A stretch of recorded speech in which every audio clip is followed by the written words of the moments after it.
But ultimately, soca music is energy.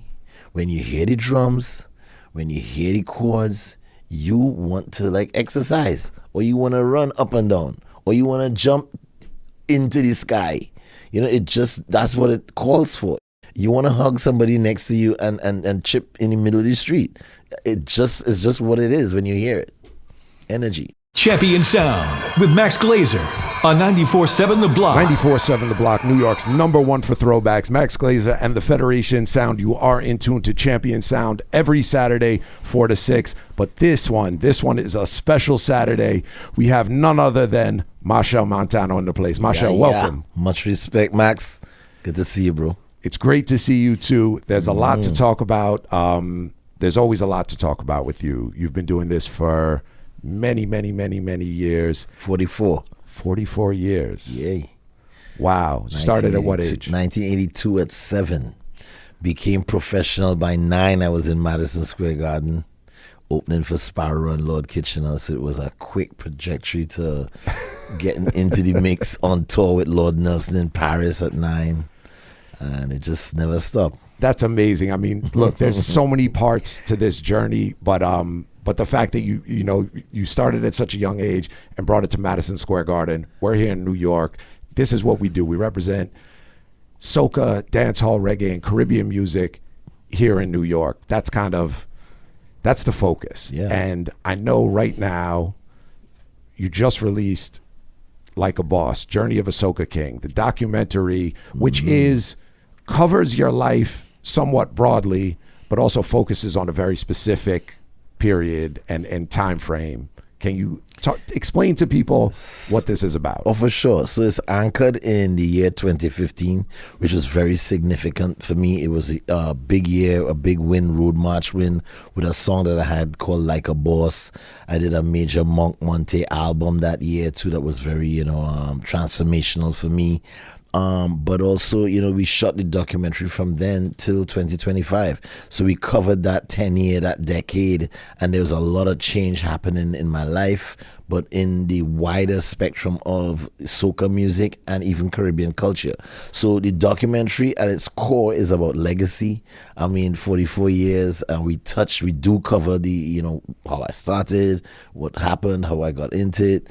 But we also show what carnival is like. So there's legacy, there's the level of sacrifice that I put in to become Machel Montano over the years, and of course the evolution, the changes. So I think a lot of my changes coincide with really big musical changes in soca, getting to different venues, selling out places like Barclays Stadium, all that is in there, to even some real highs and lows of my career, which I feel is very important. But the main gist of it is carrying Caribbean culture to the global front, and I have been doing that from day one. And you get all those insights and all that information. It's really good for young people who are in the industry right now. Soca music is being really discovered newly on many fronts, but it's bringing the Caribbean together. The Dominican bouillon, the St. Lucian Dennery segment, the Barbados bashment soca, the Dominican bouillon, and all these different blends is really culminating within the soca machine. And I think Machel Montano has been, on the side, on the left, on the right, in the middle. In the middle, I would say in the middle. Well, that's one of the things that I think is so interesting. That look, I know you just mentioned, like, you knew 2015 was going to be an important year, but it seems like it became important in ways probably even beyond kind of like the prescience that you guys had the film crew and had the intention to do this. But it really did, I guess, before it grew into that, it just started out as an amazing year musically for soca. And so, because I come as a dancehall and reggae DJ who's American first and foremost, so having to learn about all of that, and that started in the days of like, I play reggae, I don't know soca, somebody else does that. And I know that's the way things were, especially in the diaspora. Yep. And then I would say but it built to 2015. And I remember in like 2009 and 2010 and 2011 sort of being like, okay, this record and kind of my awareness, and I use that as kind of like an analog for some of the reggae and dancehall DJs, and then some of the DJs and music programmers from up here, outside of the Caribbean space completely. And there just started to be that awareness bubbled up beyond carnival people. And it's phases. You just mentioned 2011, 2010. In 2010, I took a break and I went on tour with Pitbull, and I helped him, move up from being a DJ artist to his live band and his dancers. And I toured with him for that year. Came back to Trinidad, did one show in Trinidad with opening for Beyonce. But then I started to get back into my game. 2011, I won Road March. 2012, I won Road March. 13, Super Blue beat me. 14, I won again. So I was on a run, but it wasn't enough. I was really trying to go beyond that. And I met with my new manager, Che, and Che came in and I said, look, Che, this is 2015. What I want you to do is manage me into zero. I want to go to zero, and then I'm going to show you what this is about for like maybe 2 years, and then we're going to rebuild it to something new globally. And we won in 2015. It was a whirlwind. We didn't expect it, but we had the cameras rolling. Then we won in 2016 again. All right, hold on. Right? All right, hold on. Because this is a perfect point. This is a roadmap. I want to play some music, and then we're going to come back and really get into what 2015 was, what it meant, and how it's really, in a lot of ways, the start of the journey that you're on right now with the documentary, with the album, with these shows that are coming up. So let's play some music. We'll come right back and we'll pick it up in 2015. Don't know.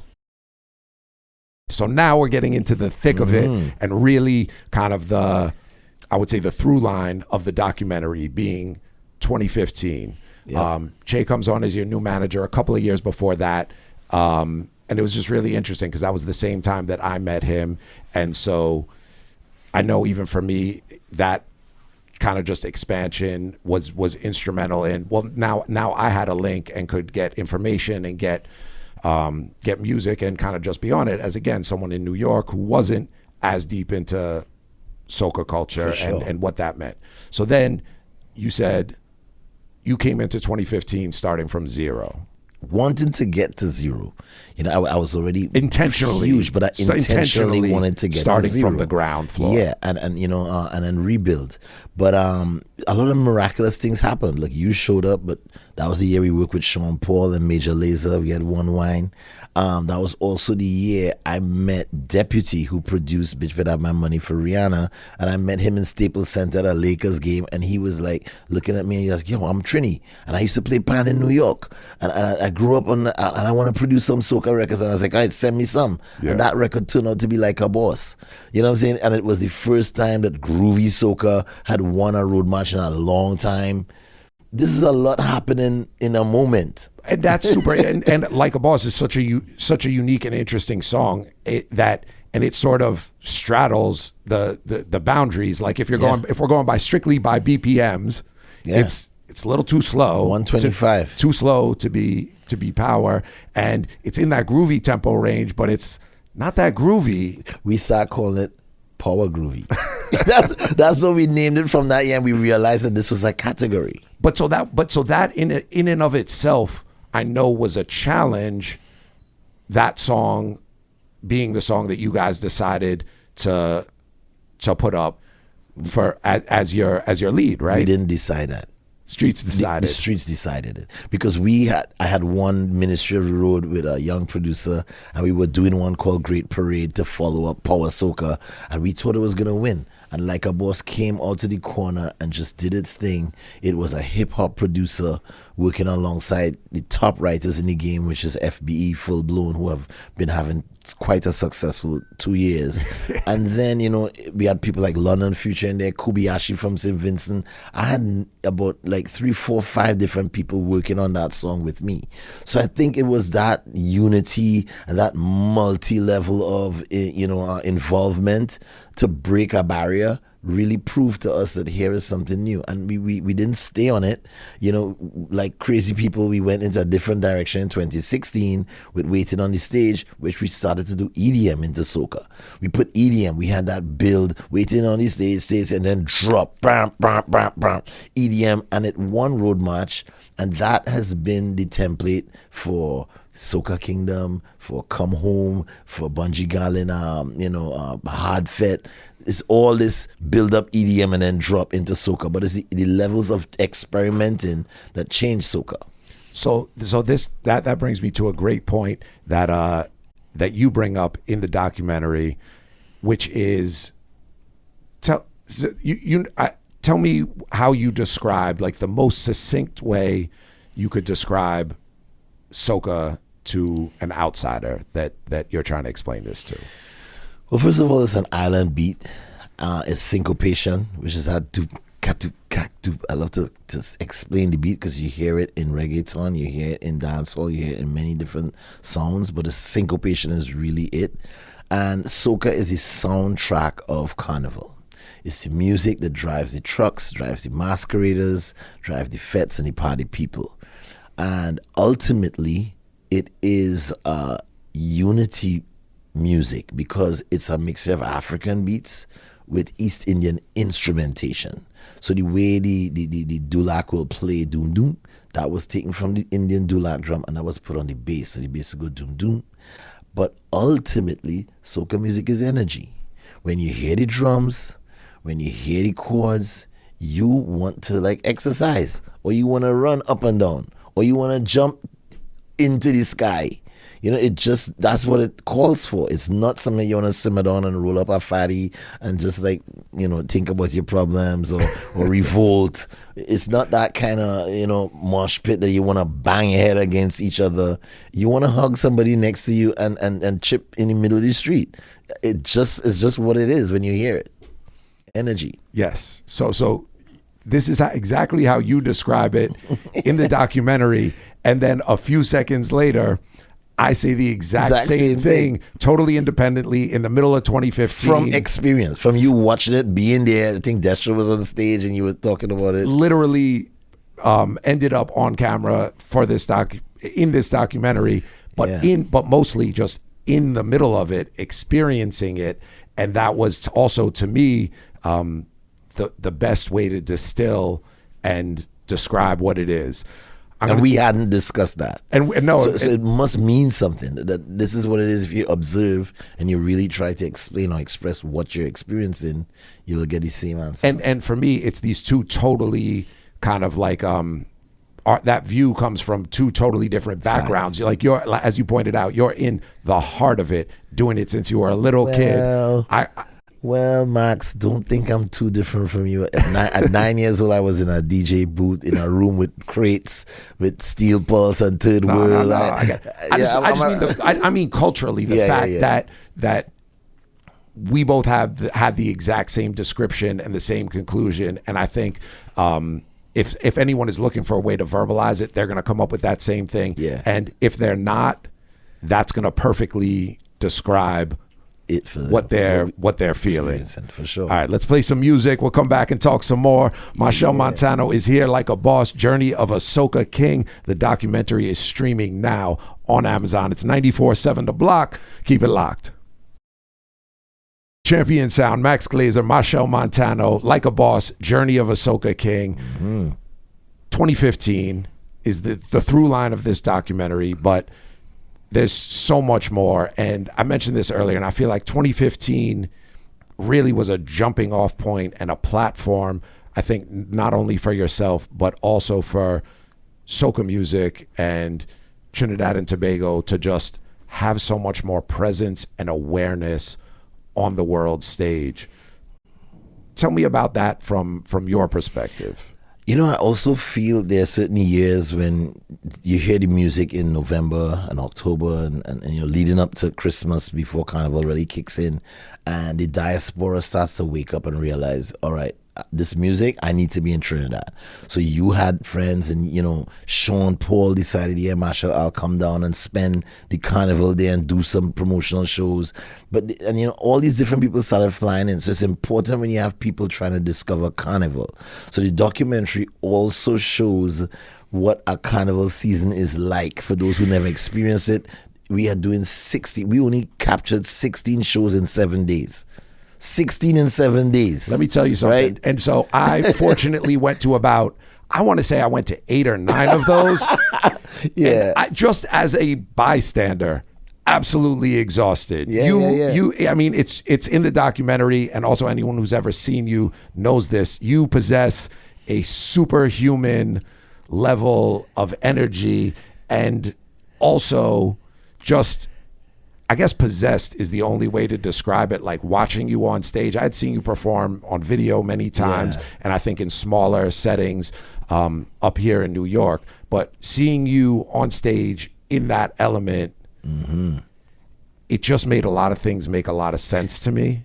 Yeah, especially the Machel Monday show, which is 20,000 people in the National Stadium, the biggest soca show in Carnival, where I bring everybody, including international acts. It's interesting to see it on that level and see the amount of energy it could create in a crowd, because they give that energy back to me. People want to know, how am I doing this?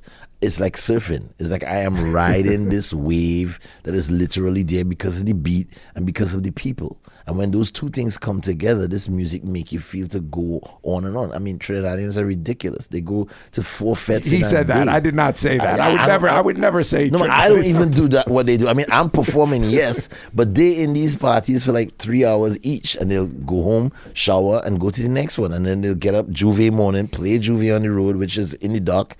Then they'll go and play Mass Monday and Tuesday. So we try to explain what Carnival is, with the background of explaining what soca music is, with the background of explaining what an artist like Machel Montano, is and is doing and is transforming in front of your eyes. And then the documentary moves from there through many different things, like, coming back on the scene to sell out Barclays Center, but then to turn off all of that and to go into India and become, meditative and start going into yogi mode with a guru, and it's so many different changes in there that I feel is important, not just for musicians, but for people navigating life, and hopefully soca music, is in that vehicle and gets, a little more exposure to the world. Absolutely. I mean, I think the film does a great job of that, and for me, so it definitely puts you there and gives you that experience. Also shows, interestingly, and I think it's great to show the challenges and the struggles, because people know you as Machel, the artist, and see you on stage and performing 16, 17 shows in however many days, and just non-stopping. You've been doing that your whole life. But I think it's really important to see the struggles and that there is actually, in fact, even if you don't believe it, a human being behind that experiencing real stress, strife. I mean, they say, yeah, you're rich, yeah, you're famous, yeah, you're successful, but they, in there we highlight some moments when stage came crumbling down, lawsuits, bankruptcy, depression, and it's important, because even mental health is so prevalent today amongst young people who haven't even gone through having 2 or 3 kids yet, or having job problems, and I feel it's important for them to understand that they have to shift their expectations and know that life, the sweetness is the struggle, because within that 10 years that we shot the documentary from 2015 to 2025, you will see moments of going up, moments of going down, and you'll see what I did in the down moments to really try to get back up. And that's the most important thing, because life is that AC/DC, yin and yang. Yeah, so and it shows the kind of the fullness of it, and to me, then just bringing it back, then that highlights, I think, really like the importance of what Carnival does for people and what it gives them, and the energy that we both just described that provides, and how essential it is and crucial, and also that it's so experiential. So I feel like for people that, for like your diehard fans, they're gonna learn new things. But I also feel like it can be really special for people who are like, oh, maybe this might be interesting, and be a first step, and then the next step is to in some way start to experience Carnival, because it's so experiential, and I feel like that's why you dedicated your life to that experience. I know it's a joy. I know the joy comes from unity, and I understand that it transcends individualism. So it could be a tool for us to realize our oneness, which I feel is the absolute truth in the world. I think we're in a time when we need to really, really, really try to reflect on oneness and togetherness because of what is happening in every corner of the globe. But, there's also something in there that's important. You see Shaggy, there's Beanie Man, there's Fat Man Scoop, rest in peace, Sean Paul, Angela Hunt, Pitbull, Little John, French Montana. There's so many people, even Drake, made a slight appearance, and you see these people, and I think hip hop converging on dancehall music and soca, there is something there, that a thread that weaves through, and it has been my mission to introduce these people to soca and bring them in, bring in Ashanti, have her, get R&B on top of soca and get crazy. And then she has brought a lot of people down to experience that carnival escape, because sometimes people need to escape, but when you escape into carnival and you forget your stress and your worries, you start meeting people. And you are able to if you to lose yourself in a way that going to a concert, you don't necessarily going on a vacation, right? To sort of become a part of this just bigger energy, and knowledge that's out there, and the knowledge. All right, let's play some more music. We'll come back. Machel Montano is in the place. Max Glazer, it's Champion Sound, 94.7 The Block. 94.7 The Block, New York's #1 for throwbacks. Machel Montano in the place. Now, we've been talking a lot about the documentary, but I want to talk about, and it covers from 2015. You finished filming in 2025. Yep. Now we're in 2026. The Encore album is out now. Yep. Milestone. You won your 12th road march this year with Encore, that's an unheard of number. Yeah. 50-year record broken. It was held for 50 years by the Lord Kitchener. He started in 1930, and he went all the way to, he did it in 30 years, and he started in 1946, and ended in 1976. And, I started in 1997, and I did it one more than him in 29 years, which is a little growth. I think it's a positive inspiration for the younger generation that you can do things and you can move history forward on your own.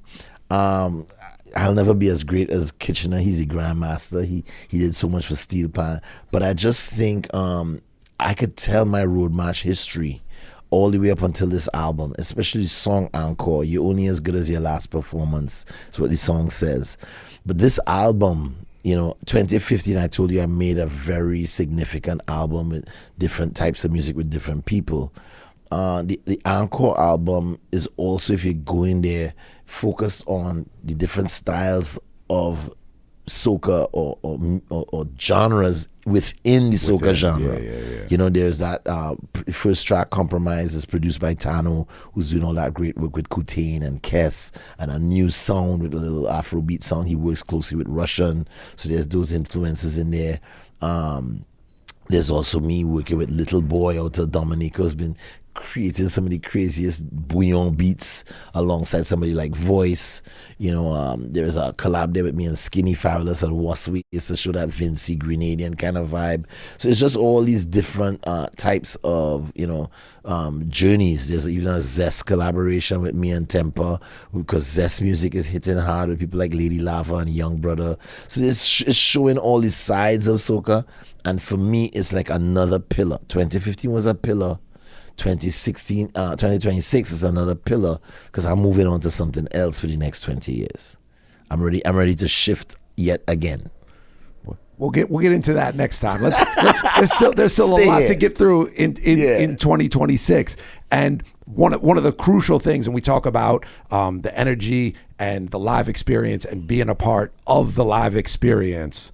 August 8th and 9th, Yes, Machel sir. Montano live in Central Park. Coming back to summer stage. The last time I did that, it was in 1998, and it was crazy. I had Toro, I had Big Truck, I had two road marches that year because we had Big Truck and Footsteps. We had a lot of fans. New York, people don't understand how important New York is to our career. Like, doing summers here, performing at places like the Arc and those big shows, Aristocrat Manor, Volume 2. The venues that we had to endure to really perform in New York, 5 a.m. to 6 a.m. performances.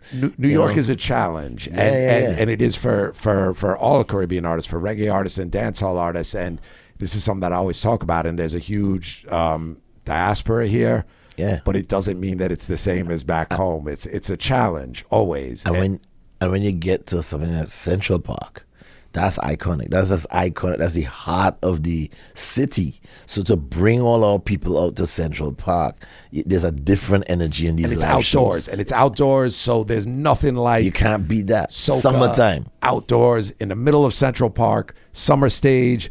August 8th and 9th, is gonna Machel be Montano crazy. live. I know a lot of you guys listening have seen Machel live, so you have some idea of what to expect. And for the people who have not, you should just go. Like, I don't even want to build up any expectations, but it's a sight to behold. You're superhuman on stage, not just you, your band, Dancers, the everybody. dancers. I've actually, when I watched your band, I thought the hardest. I said, "You're working very hard." I said, but in a tight race for hardest working might be your drummer. The drummer. Might be your Especially the drummer this year 2026. They've been saying that, and he goes nonstop, and he comes off every night with his hands damaged, and it's a joy still to do because we pushing the limits, Max. This is about pushing limits, and I think what we do, everybody could do. Once you experience that show, David Ruddy used to say, "Welcome to the holy temple of soca," and this is not a fete in here. This is madness. It's like the audience definitely plays a role. I know people will come with their signs. People will be up in the trees, doing whatever it takes to kind of make that moment memorable. We might go through all the road march songs over the years. I don't even know. I decide how I do these shows when I come on that moment, but I could feel the energy for August 8th and 9th from now. I could feel it building, and it's going to be a great time in New York. The only time I will be in New York for the year too, because I'm also focusing on doing special shows, special events, and then dip out and keep those moments special. August 8th and 9th, Machel Montano live in Central Park. Big up Ryan Saeed. That's going to be super special. Want to make sure everybody is out there. The documentary, Machel Montano, Like a Boss, Journey of a Soca King, is streaming now on Amazon. Should absolutely go watch that. Not just because I'm in it. It's good. It's a good vibe. It's a great vibe, and it captures the music, the carnival experience, and also Machel's personal journey, including the struggles. So we really want everybody to go out and watch that. We'll be right here sharing Caribbean music, reggae, dancehall, and soca with the world on Champion Sound 94.7 The Block. And we're going to finish it like this. You said it. You're only as good as your last performance. You're only as good as your last song. So Machel Montano, thank you for being here. Enough respect, Max. Big up the Federation every time.